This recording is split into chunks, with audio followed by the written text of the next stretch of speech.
तो दोस्तों, पहलगाम हमले के बाद भारत सरकार ने पाकिस्तान का मुंह तोड़ना शुरू कर दिया है। भारत ने पाकिस्तान को ऐसा जख्म देना शुरू किया है कि अकेले इसी चोट से पूरा पाकिस्तान बर्बाद हो सकता है। जी हां, भारत सरकार ने पाकिस्तान के साथ 1960 में 1960 में किया सिंधु जल समझौता कैंसिल कर दिया। इसका मतलब यह है कि पाकिस्तान को भारत की 3 पश्चिमी नदियों सिंधु, झेलम और चिनाब का पानी मिलना बंद हो सकता है। आपको बता दें, पाकिस्तान को खेती और पीने के लिए 80% पानी इन्हीं 3 नदियों से मिलता है। इसके अलावा भारत सरकार ने अटारी चेक पोस्ट बंद कर दिए।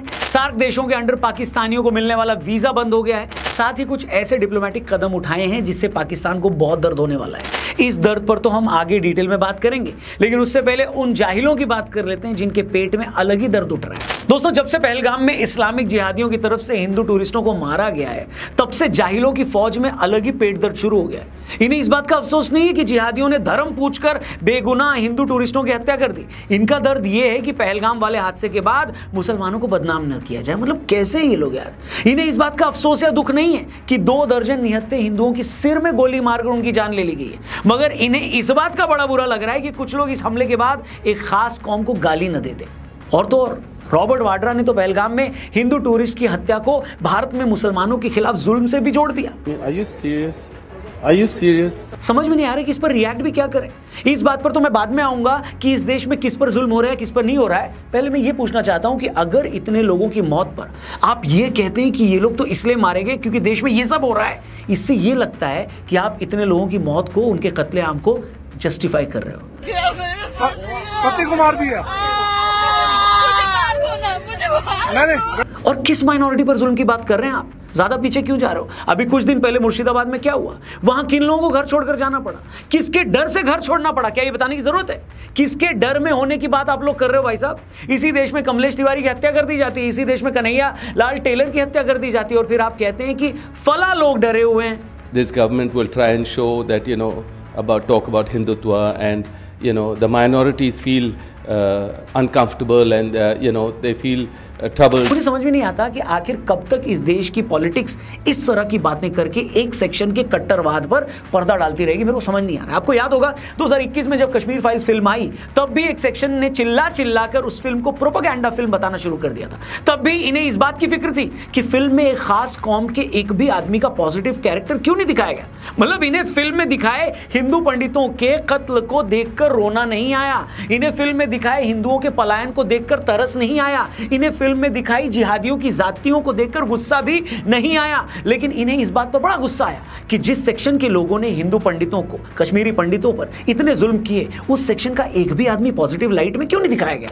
दिक्कत पता है क्या है? दिक्कत यह है कि पहलगाम जैसी वारदातों को अंजाम देने वाला जिहादी तो ऐसी हर वारदात को मजहब के नाम पर ही अंजाम दे रहा होता है, लेकिन उन्हीं को बेचारा बताने वाले यह साबित करने पर तुले होते हैं कि नहीं, उस बेचारे ने मजहब के नाम पे नहीं किया है। पहलगाम में जिन औरतों ने अपने पति खोए, वो तक बेचारी ये बता रही हैं कि पहले उनके पति से उनका मजहब पूछा गया, उनके कपड़े उतरवाए गए, और जब उन्हें पता चल गया कि वो हिंदू हैं, तब गोली मार दी गई। लेकिन इन्हीं जिहादियों को कवर फायरिंग देने वाले अब भी ये बोल रहे हैं कि नहीं, ऐसा थोड़ी हो सकता है कि इतनी भीड़ में कोई पहले उनका धर्म पूछे बाद में उन्हें गोली मारे। मतलब जिसके पति को मारा गया है वो औरत झूठ बोल रही है, और दिल्ली में अपने घर में एसी रूम में बड़ी बिंदी लगाकर बैठी दीदी ये जानती है कि ऐसा नहीं हुआ था। कम ऑन यार। और ये कोई पहली बार थोड़े ना हो रहा है। हर जिहादी हमले के बाद यही होता है। इधर वो मजहब के नाम पर हमला करके निर्दोष हिंदुओं का कत्ल करते हैं, और उधर उनके नाम की माला जपने वाले इनके चहेते उन्हें बेचारा बताने में लगे रहते हैं। 26/11 के टाइम भी यही हुआ था। वो तो अजमल आमिर कसाब पकड़ा गया था, वरना तो अजीज बर्नी और दिग्विजय सिंह जैसों ने यह साबित ही कर दिया था कि यह हमला संघ की साजिश है। लालू जी के टाइम भी यही साबित करने की कोशिश की गई थी कि गोधरा की ट्रेन में बाहर से किसी ने आग नहीं लगाई, वो तो आग एक्सीडेंट की वजह से लगी थी अंदर ही। इसी तरह दाऊद ने जब मुंबई में धमाके करवाए थे, तो उस वक्त के मुख्यमंत्री ने जानबूझकर झूठ बोला था कि एक धमाका मुस्लिम इलाके में भी हुआ था, ताकि यह साबित किया जा सके कि उन धमाकों में किसी एक सेक्शन को टारगेट नहीं किया गया। और यह बात मैं नहीं बोल रहा हूं, खुद ये खुलासा उन्हीं की किताब में किया गया। अब आप सोचिए, जिस देश में ऐसी गंदी पॉलिटिक्स हो, उस देश को किसी और दुश्मन की क्या जरूरत है दोस्तों। पहलगाम वाले मामले में भी ये लोग क्या कर रहे हैं, यही तो कर रहे हैं। अब ये लोग ये साबित करने में लगे कि देखो इस हमले में तो पाकिस्तान का हाथ है, लोकल आतंकी थोड़े शामिल हैं। मतलब खुफिया एजेंसी वाले खुद ये बोल रहे हैं कि हमले में 6 टेररिस्ट थे, जिसमें 3-4 पाकिस्तान के हो सकते हैं और 1-2 लोकल थे। लेकिन इन लोगों को अपने घर में बैठकर यह कॉन्फिडेंस है कि नहीं, लोकल आदमी तो बिल्कुल नहीं था। मतलब आपको लगता है कि बिना लोकल आदमी की मिली भगत के सरहद पार से आतंकी आ जाते हैं? उन्हें यहाँ छिपने की जगह भी मिल जाती है, उन्हें खाने को खाना भी मिल जाता है, वो हमला करने से पहले 3-4 बार रेकी भी कर लेते हैं और हमला करके फौरन भाग भी जाते हैं। अगर ये सब इतना ही सिंपल होता तो पूरे भारत में हर जगह हर दिन ऐसे हमले ना हो रहे होते। लेकिन नहीं, ये लोग ये भी नहीं सोचेंगे। इनकी चिंता ये है कि अगर इस बात को हवा मिल गई कि नहीं इस हमले में तो लोकल लोग भी शामिल थे, तो कश्मीरियों की इमेज खराब ना हो जाए। मैं फिर से कहूंगा, इन लोगों को अब भी हमले में मरने वालों को कोई अफसोस नहीं। ये लोग अब भी लोकल लोगों की इमेज की परवाह कर रहे हैं। इन्हें इस बात की चिंता है कि उनका कारोबार बंद हो जाएगा। मतलब हद है बेशर्मी की। मतलब एक औरत की शादी सिर्फ 5 दिन पहले हुई थी और वो 5 दिन में ही विधवा हो गई, तुम्हें उसकी परवाह नहीं है? एक आदमी परिवार के मना करने के बावजूद पूरा परिवार लेकर कर्नाटक से कश्मीर घूमने आया था, वो आदमी आतंकियों के हाथों अपने परिवार के सामने मारा गया। इन्हें उसका भी दुख नहीं है। इन्हें चिंता है कि कश्मीरियों की इमेज ना खराब हो, उनके धंधे ना खराब हो। इसमें कोई दो राय नहीं है दोस्तों कि इस हमले के बाद कश्मीर में काम धंधों पर फर्क पड़ेगा। लोग वहां कम जाएंगे, ऑलमोस्ट नहीं के बराबर जाएंगे। इससे वो कश्मीरी भी सफर करेगा जिसका इस हमले से कोई लेना देना नहीं। लेकिन यह भी सच है कि इसी कश्मीर से कश्मीरी पंडितों को भगाया गया था और 36 सालों बाद भी आज भी कश्मीरी पंडित अपने घर में वापस नहीं आ पाए। मैं आपसे पूछता हूं, क्यों नहीं आ पाए? अगर पंडित उस वक्त अपने घरों से भगाए गए तो क्या तब इन लोगों का रोल नहीं था क्या, लोकल लोगों का? इस बात का कौन जवाब देगा कि इसी कश्मीर में फिलिस्तीनियों को उनके घर से बेदखल करने पर प्रदर्शन हो रहे हैं, लोग सड़कों पर आ जा रहे हैं। लेकिन इसी कश्मीर में पंडितों को दोबारा बसाने के लिए कितने लोग सड़कों पर आए, कितने लोगों ने कैंडल मार्च किया? अगर कोई हो तो मेरे को बताओ कमेंट करके। मतलब श्रीनगर से हजारों किलोमीटर दूर इन लोगों को अपने दीन से जुड़े फिलिस्तीनी भाइयों के घर उजड़ने की परवाह तो है, लेकिन कश्मीरी भाइयों की परवाह नहीं है।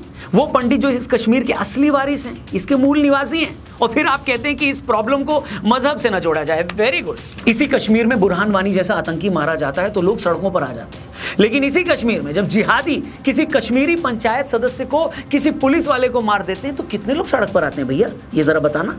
और किसी भी स्टेट में अगर आतंकी के जनाजे पर जो लाइनें लग जाती हैं और पुलिस वाले की मौत पर 50 लोग भी इकट्ठा नहीं होते, तो उस सोसाइटी की सोच की जड़ में क्या है ये बताने की जरूरत है क्या? आप बताओ।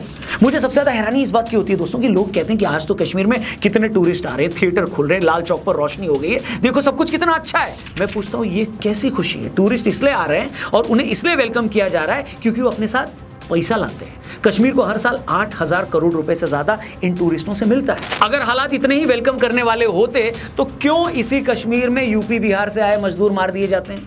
क्यों अब भी पंडितों और सिखों को ढूंढ ढूंढ कर मारा जाता है? इसका मतलब साफ है कि टूरिस्ट आए, यहाँ पैसा खर्च करे तो उसका वेलकम है, स्वागत है, उसे देखकर हम मुस्कुरा भी देंगे। लेकिन अगर उन्होंने यहाँ बसने की सोची या यहाँ से अपना रोजगार चलाने की सोची तो फिर जिहादी उनको बख्शेंगे नहीं। क्या ये कश्मीरियत है? कुछ गलत कह रहा हूं तो प्लीज बताइएगा। अगर आप मुझसे पूछे तो मैं तो साफ कहूंगा कि जब तक आखिरी कश्मीरी पंडित कश्मीर में अपने घर में बसा नहीं दिया जाता तब तक वहां घूमने जाना, अपना पैसा वहां पर जाकर खर्च करना उन कश्मीरी पंडितों का अपमान है। आपकी चाहे कोई भी सोच हो, मुझे पर्सनली ये अपमान लगता है। इसे आप ऐसे ही समझिए जैसे अगर किसी एक आदमी ने आप ही के भाई से उसका घर छीन लिया तो आप पहले अपने भाई को अपना घर दिलाएंगे या उस आदमी की दुकान से सामान खरीदेंगे? लेकिन आप अपने भाई को बेसहारा छोड़कर उसकी दुकान से सामान खरीदते जाते हैं, तो ये आपके भाई का अपमान हुआ। बताइए। मैं फिर से इस बात को अंडरलाइन कर दूं कि हमारी नज़र में सब बराबर हैं, धर्म के आधार पर हम किसी से भेदभाव नहीं करते। लेकिन ऐसा नहीं हो सकता ना कि मैं तो आपको बराबर मानूं लेकिन आप मुझे और मेरे भाई को नीची निगाहों से देखें। पर अफसोस इसी बात का है कि हम में से कुछ लोग इतने बेगैरत हैं कि हमें अपने भाइयों की भी परवाह नहीं रही। अब सवाल ये है कि भारत सरकार इस हमले के बाद क्या कदम उठाएगी? देखिए, कुछ कदम तो भारत सरकार ने ऑलरेडी उठा लिए जिसका हमने शुरू में जिक्र किया था, लेकिन एक बात अच्छे से समझ में आ चुकी है कि छोटे मोटे कदमों से कुछ होने वाला नहीं है। यहाँ 4 एनकाउंटर हो गए, वहाँ LOC पर फायरिंग हो गई, ये सब इतने सालों से हम कर ही रहे, मगर क्या पाकिस्तान अपनी हरकतों से बाज आया? नहीं आया। हम संसद पर हमले पर चुप बैठ जाते हैं तो वो कुछ साल बाद 26/11 का हमला कर देता है, 26/11 पर चुप बैठ जाते हैं, पुलवामा हो जाता है। हम पुलवामा के बाद सर्जिकल स्ट्राइक कर देते हैं तो पहलगाम में बेगुनाह टूरिस्टों को वो मार देता है। और आपको क्या लगता है ये हिंदुओं पर हुआ एक आखिरी हमला होगा? बताइए। सच तो ये है कि अगर पाकिस्तान हमसे आधी भी ताकत रखता ना दोस्तों तो हम पर अब तक कई हमले कर चुका होता।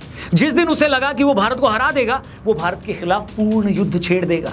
उसे लगता है कि सीधे युद्ध में वो हमें हरा नहीं सकता, तो इस तरह के प्रॉक्सी वॉर के जरिए वो सालों से हमें चोट पहुंचा रहा है।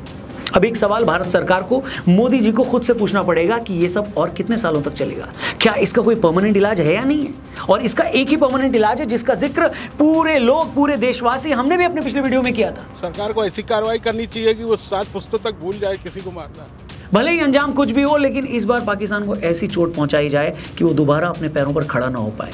क्या वजह है कि इजराइल लगातार हमास पर हमले करता रहता है? क्योंकि इजराइल को अच्छे से पता है कि अगर हमने इन लोगों को जरा भी स्पेस दिया तो ये फिर हम पर हमला करेंगे। इसलिए इससे पहले कि अगले हमले के लिए तैयार हों, इन्हें नेस्तनाबूद कर दो।